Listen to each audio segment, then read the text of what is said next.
Antes de empezar, quería compartir con ustedes brevemente un resumen de lo que es una de las historias que, entre las tantas cosas que pude leer, me gustó precisamente por el hecho de que de alguna forma nosotros podemos hacer conexión con esta historia, porque esta es una fundación que hoy por hoy nos está ayudando mucho.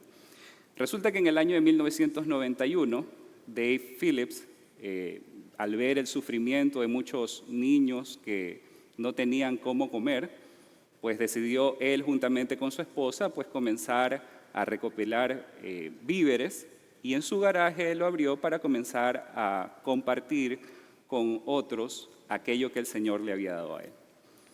Por medio de este ejemplo, nosotros vemos que esto refleja nada más y nada menos que el olor fragante del Evangelio en una persona que ciertamente utilizó de parte de la gracia de Dios y la manifestó en generosidad. Estas personas no dieron de lo que les sobraba, sino que dieron precisamente como fruto de conocer profundamente la gracia de nuestro Señor.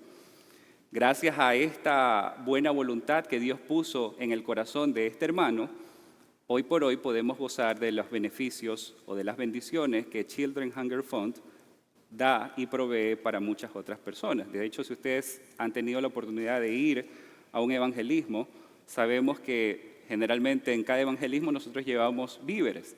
Esos víveres precisamente son proporcionados por esta fundación, y la quería utilizar como ejemplo para que nosotros veamos que existen ciertamente muchas fundaciones y muchos grupos de personas que por medio de la gracia que el Señor ha puesto en sus corazones, pues dan de gracia lo que reciben de gracia. Es precisamente la esencia de la generosidad cristiana que nosotros demos, no de lo que nos sobra simplemente, sino de lo que realmente el Señor ha puesto en nuestros corazones.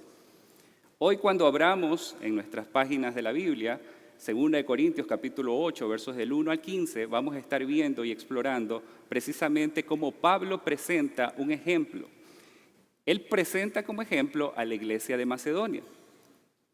Y aún en su profunda pobreza, esta iglesia vemos que a pesar de que ellos no tenían probablemente lo suficiente para poderse mantener ellos mismos, ellos dan aún por encima de sus posibilidades. Pero en la carta de los 2 Corintios podemos ver efectivamente cómo el Señor nos revela cuál es el origen de esa generosidad. Y precisamente se habla de que ellos se entregaron primeramente al Señor y entonces después se entregaron a ellos. Aquí surge una gran pregunta para cada uno de nosotros. Si nosotros estamos dando, que esperaría que todos aquí presentes podamos dar y contribuir para la obra del Señor, pero si estamos dando, ¿cómo nosotros vemos el dar? ¿Cómo es nuestra visión con respecto a las ofrendas? ¿Es para nosotros una carga pesada o es para nosotros un privilegio? Pues estas preguntas nosotros el día de hoy vamos a estar intentando responderlas para nosotros mismos y evaluar a la luz de las Escrituras cómo es nuestra visión acerca de este asunto. Pero antes de hacerlo vamos a leer precisamente el texto guía que nos toca el día de hoy analizar, así que les pido por favor me acompañen en la lectura de 2 Corintios capítulo 8, versos del 1 al 15. Dice así la palabra de nuestro Dios. Ahora, hermanos, les damos a conocer la gracia de Dios que ha sido dada en las iglesias de Macedonia, pues en medio de una gran prueba de aflicción abundó su gozo, y su profunda pobreza sobreabundó en la riqueza de su liberalidad. Porque yo testifico que según sus posibilidades y aún más allá de sus posibilidades, dieron de su propia voluntad, suplicándonos con muchos ruegos el privilegio de participar en el sostenimiento de los santos. Y esto no como lo habíamos esperado, sino que previamente se dieron a sí mismos al Señor y luego a nosotros por la voluntad de Dios. En consecuencia, rogamos a Tito que como él ya había comenzado antes, así también llevara a cabo en ustedes esta obra de gracia. Pero así como ustedes abundan en todo, en fe, en palabra, en conocimiento, en toda solicitud y en el amor que hemos inspirado en ustedes, vean que también abunden en esta obra de gracia. No digo esto como un mandamiento, sino para probar por la solicitud de otros también la sinceridad del amor de ustedes. Porque conocen la gracia de nuestro Señor Jesucristo, que siendo rico, sin embargo, por amor a ustedes se hizo pobre, para que por medio de su pobreza ustedes llegaran a ser ricos. Doy mi opinión en este asunto, porque esto les conviene a ustedes, que fueron los primeros en comenzar hace un año, no solo a hacer esto, sino también a desear hacerlo. Ahora pues, acaben también de hacerlo, para que como hubo la buena voluntad para desearlo, así también lo haya para llevarlo a cabo según lo que tengan. Porque si hay buena voluntad, se acepta según lo que se tiene, no según lo que no se tiene. Esto no es para holgura de otros y para aflicción de ustedes, sino para que haya igualdad. En el momento actual, la abundancia de ustedes suple la necesidad de ellos, para que también la abundancia de ellos supla la necesidad de ustedes, de modo que haya igualdad. Como está escrito, el que recogió mucho no tuvo demasiado, y el que recogió poco no tuvo escasez. El sermón del día de hoy hemos titulado La generosidad cristiana, dar como fruto de la gracia. En el versículo 1, les vuelvo a leer, dice: Ahora, hermanos, les damos a conocer la gracia de Dios que ha sido dada en las iglesias de Macedonia. Un punto importante aquí a ver es que, si ustedes se dan cuenta, Pablo habla de que les damos a conocer la gracia de Dios.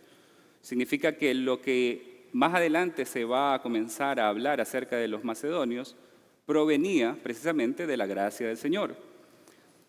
Macedonia como tal era una región que hoy en día, si ustedes van al mapa y ustedes buscan Grecia, lo van a encontrar en el norte de Grecia. En Macedonia se encontraban las iglesias que había fundado Pablo. La iglesia de Tesalónica, la iglesia de Filipos y la iglesia de Berea se encontraban en esa región. Según datos históricos, se narra que en esas épocas ellos habían sido una región muy empobrecida. ¿Por qué habían sido empobrecidos? Porque durante muchos años se habían dado batallas, guerras que habían asolado a la población y obviamente los habían empobrecido. Aparte de eso, era muy frecuente que entraran saqueadores como los bárbaros y asolaran muchas casas. Aparte de esto, el gobierno los emperadores romanos cobraban altas tasas de impuestos a estas regiones. Por ende, el resultado de esto era que, obviamente, la gran mayoría de las personas en Macedonia eran personas de escasos recursos. Lo importante aquí es que, a pesar de esto, fíjense cómo dice Pablo en el verso 2, cómo los va a describir a ellos. Dice: pues en medio de gran prueba de aflicción abundó su gozo, y su profunda pobreza sobreabundó en la riqueza de su liberalidad. Aquí nosotros estamos viendo como Pablo detalla que a pesar de que esta región había sido asolada por todo este tipo de problemas y conflictos que habían internamente, a pesar de esa gran aflicción o esa prueba de aflicción, como la llama Pablo en este versículo, dice que ellos abundaron en gozo. Pero no solo eso, sino que también indica que a pesar de la gran pobreza que existía en medio de ellos no se quedaron simplemente con decir, ya no tengo, por ende no voy a dar, sino todo lo contrario. Ellos sobreabundaron, dice aquí, en la riqueza de su liberalidad. Lo que nos ejemplifica eso, una vez más, es que conforme a lo que les decía, en el verso 1 hablaba de que era la gracia de Dios que había manifestado todo esto. Esto es la evidencia de la gracia de Dios en la iglesia. Cuando la iglesia realmente está comprometida con el Señor, pues entonces esto se manifiesta con algo sobrenatural. ¿Por qué sobrenatural? Porque lo normal sería que en el momento en que nosotros atravesamos una aflicción, pues obviamente nos vamos a afligir. Pero en ellos sucede todo lo contrario. Pasan de una gran aflicción a un gran gozo y pasan de gran pobreza a gran riqueza, pero en liberalidad, es decir, que ellos fueron generosos al dar. Por ende, podríamos equivaler a la siguiente ecuación, digámoslo así. desde el punto de vista espiritual. Para los macedonios, aflicción más pobreza era igual a gozo más generosidad. Hoy en día, si alguno de nosotros estuviera pasando por un momento de crisis, ¿cuál sería el consejo del mundo? Lo más probable es que nos dirían: hermano, primero salga de la crisis que usted está teniendo en este momento y después proceda a dar conforme el Señor le permita tener. Pero ¿qué es lo que nos enseña este ejemplo? Este ejemplo nos enseña que aún en los momentos de mayor aflicción, de mayor pobreza, todos nosotros podemos llegar a dar. En Santiago 1, versos del 2 al 4, Santiago nos dice lo siguiente: tengan por sumo gozo, hermanos míos, cuando se hallen en diversas pruebas, sabiendo que la prueba de su fe produce paciencia, y que la paciencia tenga su perfecto resultado, para que sean perfectos y completos, sin que nada les falte. Aquí en este verso nosotros vemos prácticamente la teoría que después vemos ejemplificada en la vida de los macedonios. Los macedonios, a pesar de la gran aflicción que tuvieron, ellos tenían gran gozo. Pero, oh sorpresa, ¿qué es lo que sucede? A pesar de que ellos tenían una gran pobreza, esa gran pobreza no se queda ahí solamente con manifestarse en gozo, sino que se evidencia en generosidad. Por eso es que, como veíamos en este versículo de Santiago, dice al final, ¿qué es lo que pasa? La prueba debería de producir gozo. ¿Por qué produce gozo? Porque esta nos lleva a tener paciencia y a su vez esto da un perfecto resultado. ¿Cuál es ese perfecto resultado? Que nosotros seamos perfectos y completos sin que nada nos falte en cuanto a buenas obras. Entonces, a pesar de la profunda pobreza de estos macedonios, ciertamente Dios los perfeccionó a través de la prueba. Y la perfección que trajo Dios, o el perfecto resultado que trajo Dios, es que ellos estuvieron preparados para toda buena obra, inclusive para ser generosos a pesar de ser pobres. Su gozo entonces en el Señor produjo una generosidad abundante. Pero sigamos adelante en la narrativa, el verso 3.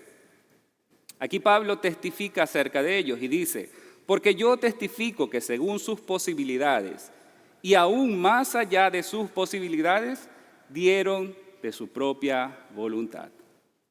Esto ciertamente, hermanos, a nosotros nos confronta, y empezando por quien les está hablando. Muchas veces nosotros somos prontos en decir: hermano, no puedo dar porque estoy ajustado con mi presupuesto. No tengo hoy por hoy para dar. Entonces me abstengo de dar. Pero el ejemplo que nos da Pablo aquí de los macedonios nos muestra que la verdadera fe se revela no cuando damos, cuando tenemos abundancia, sino cuando damos aún en el momento de nuestra escasez. Jesús ejemplificó esto por medio de lo que estaba sucediendo mientras Él estaba con sus discípulos y estaban viendo a las personas que estaban ofrendando. Y si todos aquí se recuerdan, hubo una persona que llamó la atención del Señor Jesucristo, que fue la viuda que dio 2 blancas. Esta mujer dio no solamente de lo que le sobraba, dio todo lo que tenía, mostrando así que ella amaba a su Señor y que su corazón estaba enteramente para Dios, pero a su vez mostraba que ella confiaba en la provisión de Dios para su vida. Leamos Lucas capítulo 21, versos del 1 al 4. Dice: levantando los ojos, vio a los ricos que echaban sus ofrendas en el arca de las ofrendas. También vio a una viuda muy pobre que echaba allí 2 blancas. Y dijo: en verdad les digo que esta viuda pobre echó más que todos ellos, porque todos ellos echaron de lo que les sobra, pero ella de su pobreza echó todo lo que tenía para vivir. Pregunta para nosotros: cuando nosotros ofrendamos, ¿qué refleja nuestra ofrenda? ¿Refleja la confianza que tenemos en el Señor? o refleja la confianza que tenemos en nuestra economía personal? Y esa pregunta es para cada uno de nosotros. ¿Qué mostramos cuando ofrendamos? ¿Que dependemos del Señor o que dependemos realmente de solo nuestra economía? Sigamos leyendo, verso 4. Dice ahí Pablo: suplicándonos con muchos ruegos el privilegio de participar en el sostenimiento de los santos. Pablo aquí dice que los macedonios suplicaban con ruegos, y ojo, dice muchos ruegos, lo que implica que seguramente no fue solo una vez que ellos rogaron. Seguramente Pablo, al saber cómo estaba esta región, pues dijo: a ver, ustedes como ahorita están empobrecidos, absténganse de dar. Pero ellos han de haber insistido: no, Pablo, nosotros tenemos que dar. Insistieron, y como dice aquí, hubieron muchos ruegos. ¿Por qué? Porque ellos consideraban el dar no una carga, sino un privilegio. De hecho, hermanos, si ustedes revisan, en el original la palabra privilegio es la palabra gracia. Es la misma palabra que en los otros versículos que acabamos de leer en el primero, y creo que más adelante en los próximos que vamos a leer. Todo eso que se traduce como gracia es lo que en este versículo se traduce como privilegio. ¿Por qué? Porque la gracia es el favor de Dios a nuestras vidas. Entonces, desde la mentalidad de los macedonios, el dar no era una carga, sino era una bendición de parte del Señor. Era un favor que Dios les estaba dando de poder ellos contribuir a la obra de su Señor. Ahora, nos preguntaríamos, bueno, pero ¿por qué sucede esto en la vida de los macedonios? Seguramente los macedonios entendieron que cuando ellos daban, ellos no solamente daban a Pablo, ellos le daban al Señor. Y eso lo vemos ilustrado en versículos como el siguiente que les voy a leer, Mateo 25, verso 40, como para que tengan un contexto. Aquí se está relatando el juicio final y el Señor Jesucristo está diciendo o describiendo lo que va a suceder cuando Él habla a los justos. Y Él básicamente los halaga porque Él dice: bueno, vengan acá, benditos de mi Padre, los voy a recibir, porque cuando yo tuve hambre me dieron de comer, cuando tuve sed me dieron de beber, cuando estuve desnudo me vistieron. Y así comienza a darle algunos detalles acerca de lo que ellos hicieron a favor de Él como el Rey. Entonces ellos, obviamente, ¿cuál es la pregunta que les salió? Es decir, bueno, Señor, pero ¿cuándo nosotros hicimos todo eso por ti? Porque físicamente no te vimos. Y el Señor les responde lo que dice en este versículo. Mateo 25, verso 40 dice así: el Rey les responderá: en verdad les digo, en cuanto lo hicieron a uno de estos hermanos míos, aún a los más pequeños, a mí lo hicieron. Entonces, hermanos, ¿qué entendemos por medio de estos versículos? Que cuando nosotros estamos dando para la obra del Señor, no estamos dando para el pastor, ni para el diácono, ni para ningún otro hermano, sino finalmente estamos dando para el Señor. Hace muchos años atrás, recuerdo que en el lugar de trabajo, la persona que era en ese momento mi jefa, se le dañó el carro. Y resulta que en el momento en que ella lo explicó y lo contó a todos, pues cual más todos decían: si quiere yo la voy a ver, si quiere usted me avisa cuando necesita mi carro, ahí está, disponible para usted. ¿Y qué es lo que evidenciaba esto? Que muchos de ellos lo hacían porque obviamente decían: bueno, es una persona importante dentro de la empresa y para nosotros es casi que un privilegio tener que llevar a la jefa. Imagínense si el caso fuera para un presidente. Yo creo que todos nosotros, o al menos la gran mayoría, a menos que sean de la oposición, estarían muy dispuestos a decir: oye, yo voy a llevar al presidente, pues qué privilegio llevar al presidente en mi carro. Entonces imagínense, hermanos, si nosotros vemos así las cosas en lo natural, ¿cuánto más debería de ser en lo espiritual? Si nosotros entendemos por la palabra que cuando ofrendamos para el Señor, entonces debería de ser considerado un privilegio el dar, no una imposición, no una carga pesada. Pero sigamos leyendo verso 5. Dice: y esto no como lo habíamos esperado, sino que primeramente se dieron a sí mismos al Señor y luego a nosotros por la voluntad de Dios. Aquí en este verso está el secreto de por qué los macedonios dieron como dieron. Y es el secreto que todos nosotros deberíamos de aplicar en nuestras vidas si queremos llegar a ser generosos como los macedonios. Aquí se nos revela que el secreto es porque ellos primeramente se dieron al Señor. Cuando realmente uno está entregado al Señor, cuando tu corazón está entregado a tu Señor, entonces el bolsillo ya no es un problema. Ya no te va a doler el tener que dar, porque más bien vas a cambiar tu mentalidad y vas a decir, si yo amo tanto a mi Señor, así como les decía con respecto al cántico que estuvimos entonando, cuando decíamos, aleluya Señor, para mí el vivir es Cristo, aleluya, para mí el Señor es todo. Si eso fuera verdad, entonces nosotros fuéramos más generosos de lo que realmente somos. Y yo creo que la cruda realidad es que generalmente eso no es así. Cuando realmente una persona se entrega al Señor, eso debe de ser evidenciado a través de las obras que hace. Y una de las más evidentes es cuando la persona es generosa. La generosidad fluye naturalmente de una vida entregada al Señor. En Filipenses capítulo 2, verso 13 se nos dice, porque Dios es quien obra en ustedes tanto el querer como el hacer para su buena intención. De manera que si nosotros nos entregamos al Señor, es Él quien va a colocar en nosotros el deseo de hacer como el hacer por su buena intención. Entonces, si tienes un problema para dar, entrégate primero al Señor y Él pondrá en ti ese deseo de dar generosamente. Sigamos leyendo ahora versos 6 y 7. Dice, en consecuencia, rogamos a Tito que como él ya había comenzado antes, así también llevara a cabo en ustedes esta obra de gracia.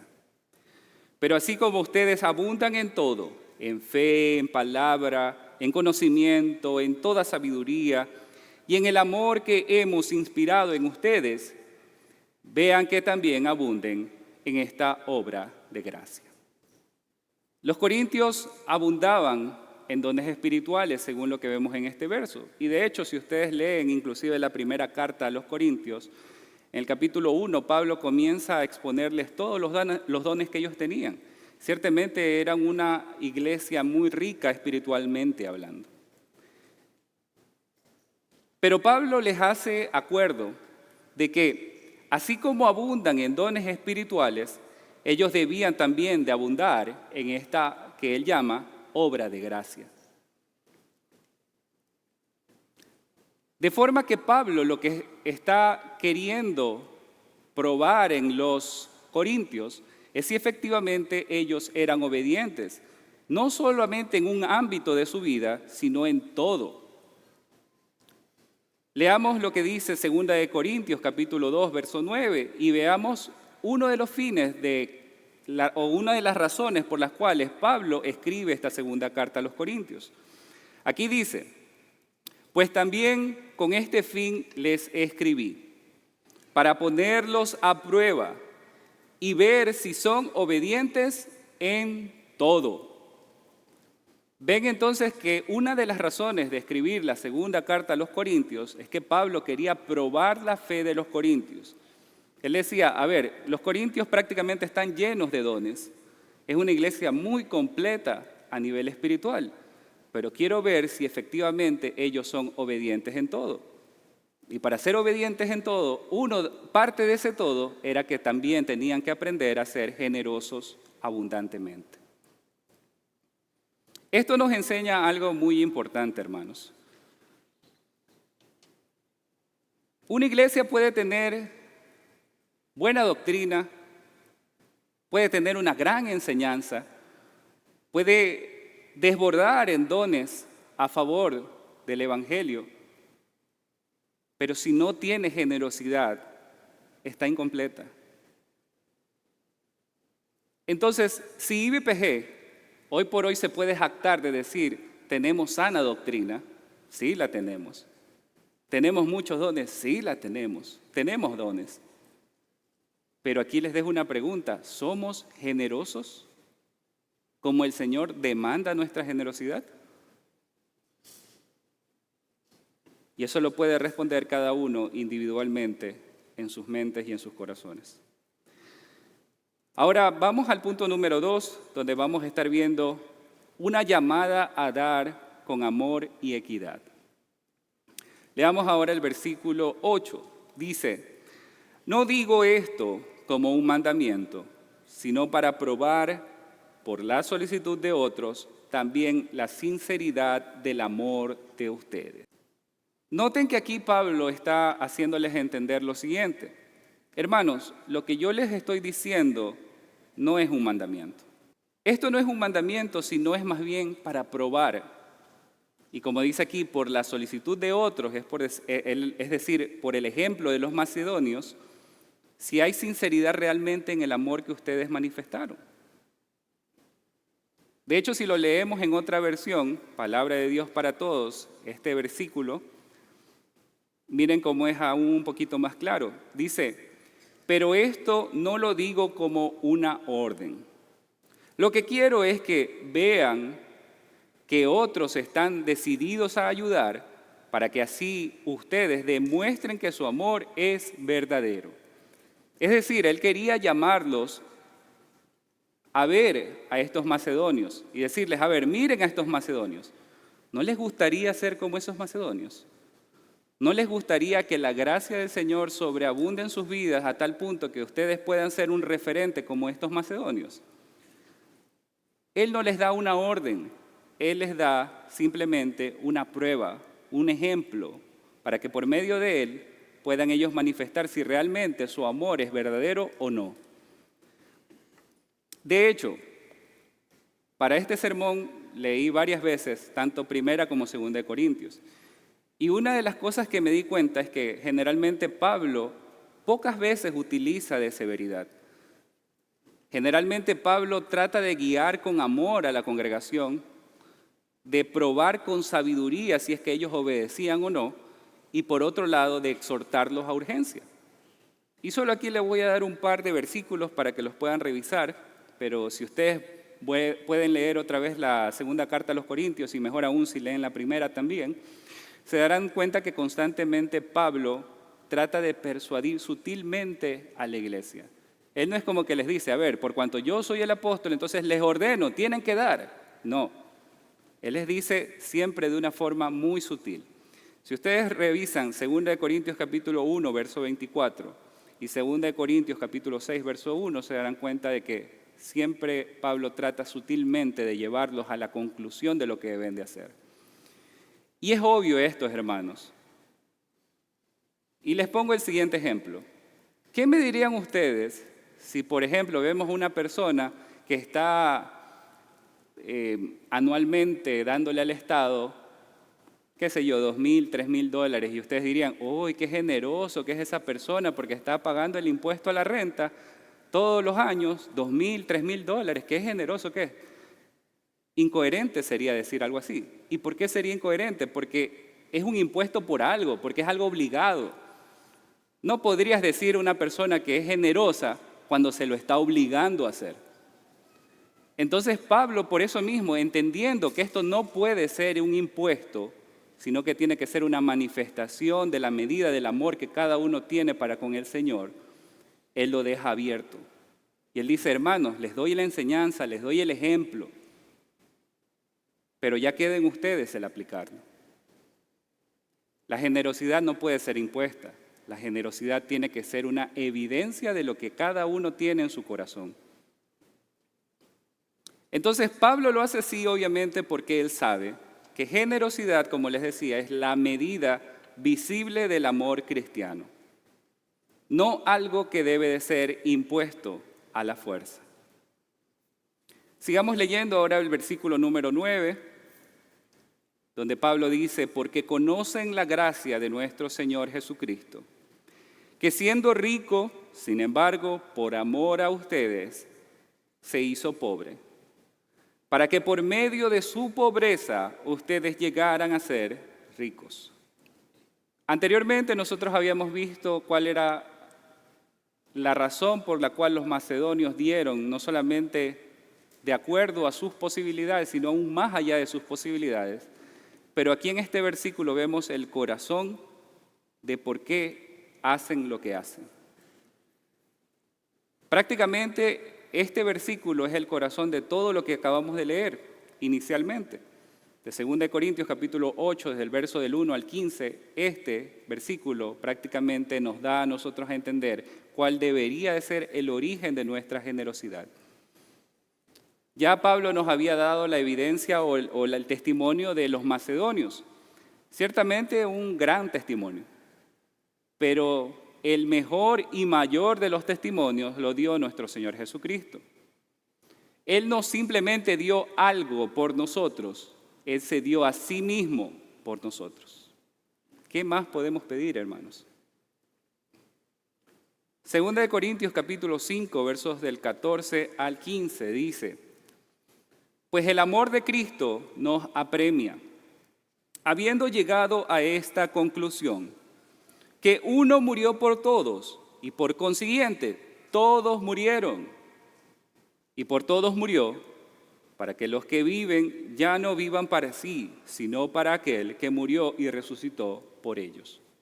¿Quiere usted ser generoso? Entréguese al Señor, pero al entregarse entienda esto: el Señor, como dice aquí, siendo rico en gran manera, se hizo pobre por nosotros. ¿Por qué lo hizo? Por amor. Por eso, como les decía, la generosidad es la medida del amor. ¿Quién nos ha amado más que el Señor Jesucristo? Nadie. Por eso podemos decir que el amor de Él fue el amor más grande, porque Él mostró la más excelsa de las generosidades, al darse a Él mismo por nosotros, para que por medio de su pobreza, como dice ahí, nosotros seamos enriquecidos. La gracia por medio de la cual el Señor nos enriquece no necesariamente es una gracia que se manifiesta en cuestiones materiales. De hecho, en la palabra vez tras vez nos hace ver que la riqueza que nosotros tenemos en Dios es primordialmente espiritual. En Efesios capítulo 1, verso 3 dice: Bendito sea el Dios y Padre de nuestro Señor Jesucristo, que nos ha bendecido con toda bendición espiritual en los lugares celestiales en Cristo. Entonces, ustedes ven en este verso, ¿cuáles son todas las bendiciones que nosotros tenemos? Son bendiciones espirituales. ¿Dónde están todas esas bendiciones? Dice, en los lugares celestiales en Cristo. Yo no sé si ustedes se recuerdan, hace unos meses atrás vimos uno de los sermones, ¿dónde debería estar colocada nuestra visión? Aquí estamos viendo prácticamente cómo nosotros podemos aplicar ese sermón.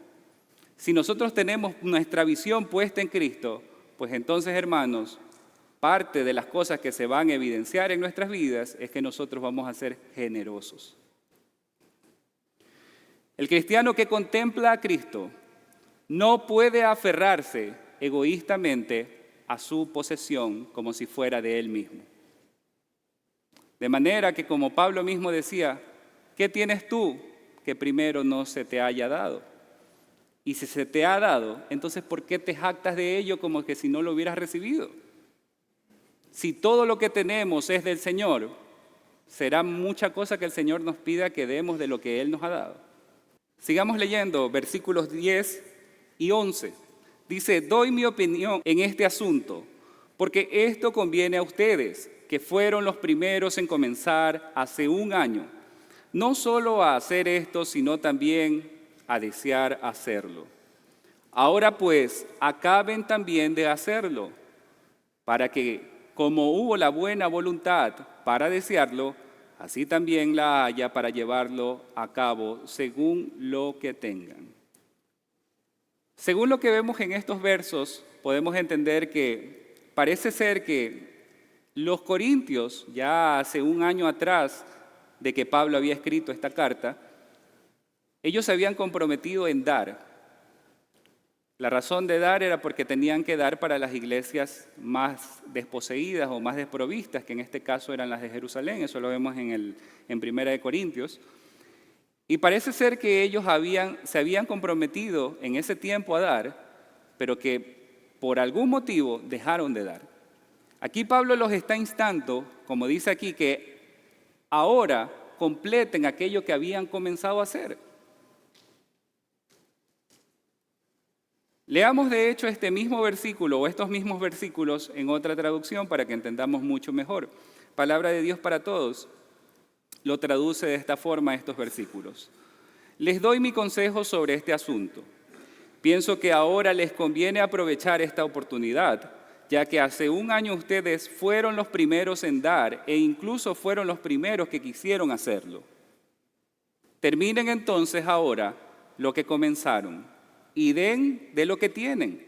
Así demostrarán que la buena voluntad que mostraron al principio era sincera. ¿Qué nos da a entender entonces este versículo, hermanos?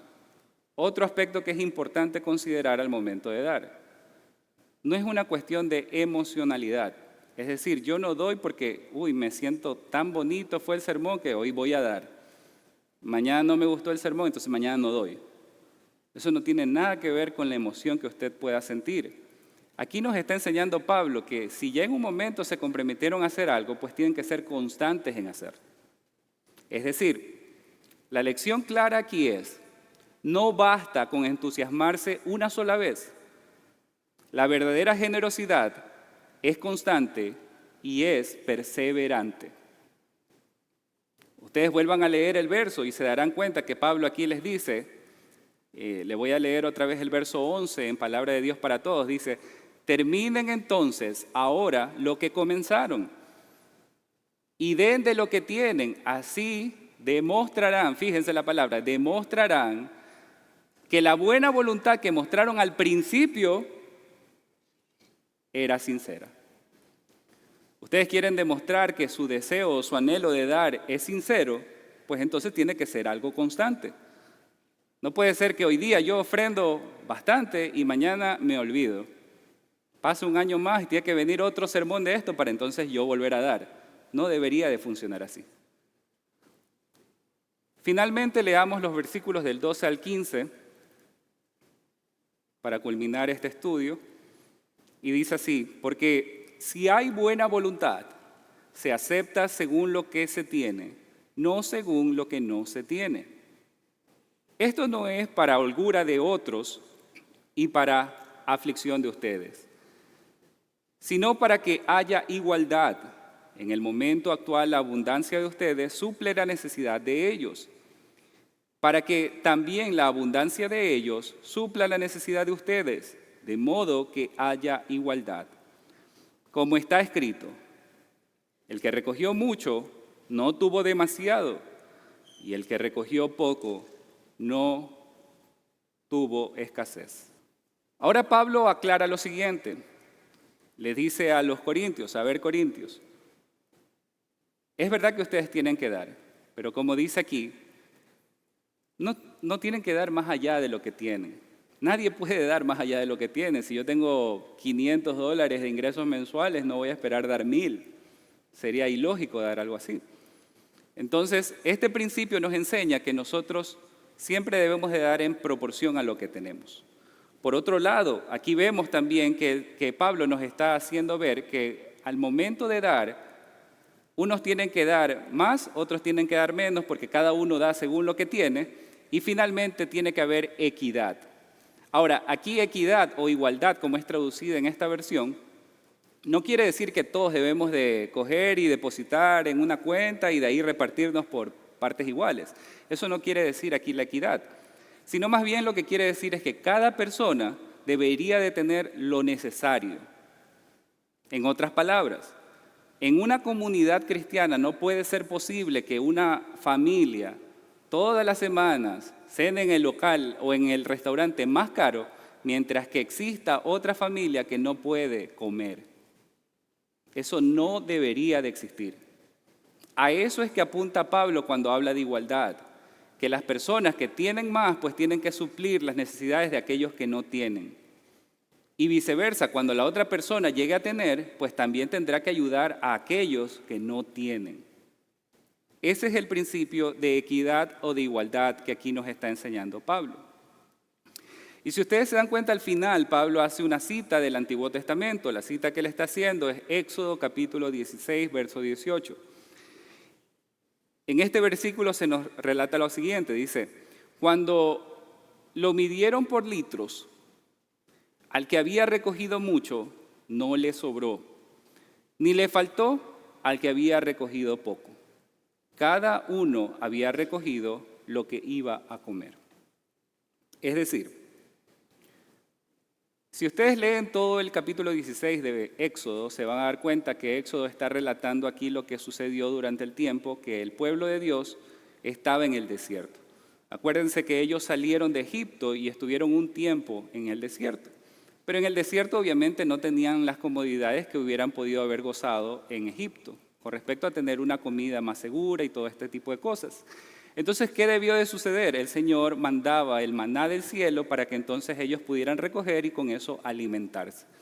Pero ojo que el Señor, una de las cosas que les dijo, cada uno tiene que recoger la ración o la porción de cada día. No puedes guardar para el día próximo.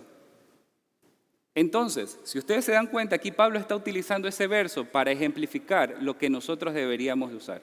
El maná del cielo, ¿qué significa? La provisión de Dios. Cada uno de nosotros lo que recibimos como ingresos o como sustento es parte de la gracia de Dios hacia nuestras vidas. Así como ese maná caía del cielo, pues eso vendría a simbolizar de alguna forma la provisión de Dios hacia nuestras vidas. Así como en ese periodo de tiempo dice que ellos recogían, y como dice ahí, se midieron en litros, y al medirse se dieron cuenta que a nadie le faltó nada. Pero eso no significa que todos tenían exactamente lo mismo, porque, a ver hermanos, pongámonos a pensar, si una familia tiene más adultos que niños, lo más probable es que esa familia coma más, porque obviamente va a tener más adultos y los adultos por lo general se espera que coman más que los niños. Entonces, ¿qué esperaríamos? Que esa familia tenga más, pero tenía más en cuanto a lo que era necesario para esa familia. De la misma forma, aquellos que tenían menos con respecto a esa otra familia, pero tenían lo necesario para proveerse y sustentarse durante el tiempo que tenían que comer. Entonces, esto nos da un ejemplo de que así funciona la provisión de Dios a nuestras vidas. El maná de Dios, cuando lo compartimos, siempre hay suficiente para todos. Un ejemplo actual. Digamos que en una familia, en una iglesia, digámoslo así, existiese solamente dos familias, una familia muy pudiente y una familia que no tiene muchos recursos. Y que hay, obviamente, cada iglesia tiene gastos que cubrir. Esta iglesia, obviamente, no es la excepción. Hay que cubrir gastos de servicios básicos, muchas veces hay que dar mantenimiento a ciertas cosas, hay que comprar ciertas otras más para hacer cierto tipo de trabajos y así un sinnúmero de gastos. Imagínense que hay solamente dos familias y que de repente la que sí tiene no da como debería de dar. Obligaría prácticamente a que la que no tiene tenga que dar y suplir aquello que la que tiene no está dando. ¿Qué ocasiona? Que la familia que no tiene viva escasez mientras que la otra viva holgura. Y lo que el Señor quiere es que no existan ese tipo de inequidades. Por eso nos manda, como yo les decía, un principio, proporcionalidad. Tienes más, da más. Se espera que des más. Si tienes menos, pues se espera que des un poco menos. Para que no haya en unos holgura, mientras que en otros hay escasez. La idea es que todos puedan tener siempre lo necesario. Las necesidades básicas tienen que estar cubiertas. Entonces, en resumen, ¿qué hemos aprendido en este sermón? En primer lugar, cuando damos, no damos a una institución, no damos a una persona, sino al final de cuentas estamos dando al mismo Señor. Y eso tenemos que tenerlo siempre en cuenta cuando nosotros ofrendamos o damos algo de nuestra parte. Segundo lugar, dar no es una carga. Al menos cuando damos al Señor, no es una carga. dar es un privilegio, es una bendición de parte del Señor. Si tú lo ves de otra forma, pues entonces deberías de escudriñar tu propio corazón. En tercer lugar, para nosotros llegar a ser generosos, debemos primero de entregarnos plenamente a Dios, ya que el dar fluye naturalmente de la vida entregada a Él. En cuarto lugar, todos podemos dar, unos más, unos menos, pero todos podemos dar. No importa si es mucho o si es poco, lo importante es la actitud con la cual tú vas a dar. En quinto lugar, sé constante. No se trata simplemente de tener un impulso emocional el día de hoy y el día de mañana dejar de hacerlo. Por eso debemos de aprender que debemos de ser constantes. Y esto aplica para todas las cuestiones espirituales. Si se dan cuenta, inclusive, el tema de la generosidad cristiana, para aquellos que han podido leer el libro de Donald Whitney, de las disciplinas espirituales para la vida cristiana, efectivamente él menciona que parte de esas disciplinas es el dar y el ofrendar al Señor. Entonces debemos de ser constantes. Y por último, debemos de ser generosos en todo. Y aquí vamos a abrir el abanico de las posibilidades. No solamente se trata de dar en cuanto al tema monetario, sino en cuanto a todas las cosas que nosotros poseemos. No solo es dinero, sino también es tiempo, tenemos talentos, tenemos muchas veces palabras que podemos compartir con los hermanos, la hospitalidad también y aún el servicio es parte de lo que es ser generosos para la obra del Señor. Finalmente veamos las aplicaciones y la conclusión de todo lo que hemos visto. Y ahora vamos a verlo de forma más práctica todavía. En esta iglesia hay muchas formas en las que nosotros podemos poner en práctica todo aquello que acabamos de ver. En primer lugar tenemos lo más obvio, las ofrendas voluntarias. Hoy acabamos de orar por las mismas y esperamos que el Señor use este tipo de sermones y mensajes para que nos incentive a todos nosotros a dar para la obra del Señor. En las ofrendas, si ustedes ven en cada uno de sus sobres, existen ofrendas que son, digámoslo así, generales, pero también hay ofrendas que pueden ser específicas. Si usted, por ejemplo, ve a un hermano o conoce a algún hermano que tiene una necesidad económica y usted quiere contribuir, pues escríbalo ahí. Esta ofrenda va para el hermano tal o cual, o para la familia tal. Y la iglesia va a repartir aquello que usted ha encomendado dar a esa persona o a esa familia. Entonces, esa es una de las opciones que tenemos. Pero hay otra más. Recuérdense que una de las cosas que nosotros solemos hacer también es dar canastas repletas de víveres. Esa es otra forma que nosotros tenemos de poner en práctica la generosidad cristiana. Pero por otro lado también podemos dar apoyo en cuanto a alimentos. Por ejemplo, cuando hacemos las reuniones de las oraciones y ayuno, ustedes se darán cuenta que muchas veces se les pide a los hermanos que aquellos que quieran colaborar pues pueden dar víveres para que nos podamos servir. Esa es otra forma en la que podemos poner en práctica la generosidad cristiana. Pero también podemos aún ver en necesidades que tiene la iglesia y decir, ¿sabe qué, hermano? Por ejemplo, faltan escobas. Hermano, no se preocupe, yo le doy o le traigo unas escobas. Falta desinfectante, tenga. Otra forma en que podemos nosotros ejercitarnos en dar. Pero también podemos nosotros donar de nuestro tiempo y de los talentos que tenemos. Podemos, muchos hermanos y hay muchas hermanas más que todo, que están en el área de la música, que donan parte de su tiempo también para venir a ensayar, a tomarse el tiempo de pensar en qué canciones van a tener que cantar. Hay hermanas que también proveen para o nos ayudan en los momentos en que nosotros vamos a comer, en los ayunos o en los almuerzos que tenemos, y son hermanas que muchas veces van y reparten la comida. Y así como eso podríamos estar enumerando un sinnúmero de cosas que muchos hermanos hacen, inclusive en la limpieza. hermanos que toman de su tiempo para venir y limpiar la iglesia. Eso también es parte de lo que es ser generoso para el Señor. Finalmente, otro ejemplo mucho más general es cuando nosotros tenemos la posibilidad de ayudar a un hermano. En cosas simples, cosas como, yo sé que un hermano está necesitado y que tal vez no tiene lo suficiente, pues invítalo a comer. Invítalo a comer a tu casa, provéele de un plato de comida. O tal vez ves a un hermano afuera que no tiene transporte, pues ofrécele llevarlo. O tal vez también tienes un hermano o hermana que tiene una necesidad espiritual, pues provéele de tu tiempo, habla con esa persona, anímalo, exhórtalo. Utiliza lo que Dios te ha dado para bendecir a esa otra persona.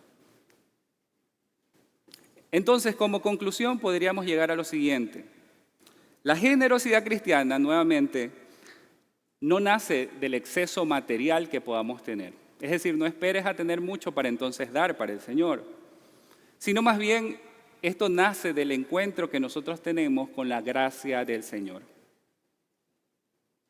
Los macedonios no dieron porque les sobraba, sino porque entendieron que dar es una expresión de amor y de fe. Amor porque nosotros entendemos que damos a nuestro Señor y por ende también amamos a nuestros hermanos, pero fe también porque muchas veces el dejar de tener un ingreso, pues a muchos nos podría preocupar y decir, bueno, ¿y qué voy a hacer para pagar tal o cual gasto que tengo? Entonces, ¿quieres aprender a amar al Señor y a depender en Él? Ejercítate en dar. Ahora, nuestro mayor ejemplo, y es aquel que debería de movernos e instarnos a todos nosotros a dar, el Señor Jesucristo, que siendo rico, lo dejó todo y se dio a sí mismo por nosotros para que con su pobreza nosotros seamos enriquecidos. Por eso hoy somos llamados a dar con alegría, con constancia y con equidad. No se trata de cuánto damos, no se trata del monto que demos, sino de cómo lo hacemos. Si lo hacemos producto de un corazón rendido al Señor. Segunda de Corintios capítulo 9, verso 7, más adelante de lo que es nuestro texto guía del día de hoy, dice así, que cada uno dé como propuso en su corazón, no de mala gana, ni por obligación, porque Dios ama al que da con alegría. ¿Quieren ser amados por parte del Señor? Entonces den con alegría. Como dice aquí, no tienen que hacerlo de mala gana. Otra vez están hablando de la ofrenda. Otra vez me están dando donde menos me gusta que me den. No lo hagan de mala gana. Ni tampoco lo hagan por obligación. Esto no es una obligación. Esto debería de ser considerado un privilegio, como les decía. Ahora imaginen lo siguiente, hermanos. ¿No les agradaría a cada uno de ustedes poder convivir en una iglesia donde nadie tiene necesidades? Donde cada vez que hay un hermano que necesita algo, pues todos enseguidita acuden a aquel hermano a ayudarlo. ¿Cuán hermoso no sería que nuestra iglesia podría imitar las actitudes de los macedonios y decir, hermano, yo le ruego, déjeme dar, quiero dar, así sea que tenga poco, déjeme dar. Sería hermoso poder evidenciar esto en nuestra iglesia y que no solamente nos conozcan por una iglesia de sana doctrina, sino también por una iglesia que es generosa. Recordemos siempre las palabras del Señor Jesucristo, que casualmente fueron narradas por Pablo. En Hechos capítulo 20, verso 35, Él nos dice, en todo les mostré que así trabajando deben ayudar a los débiles y recordar las palabras del Señor Jesús que dijo, más bienaventurado es dar que recibir. Entonces les dejo esto para que lo mediten, hermanos. Nosotros no damos porque nos sobra, o al menos no debería de ser así. Nosotros no damos porque nos sobra, sino damos porque primero Cristo se dio por nosotros.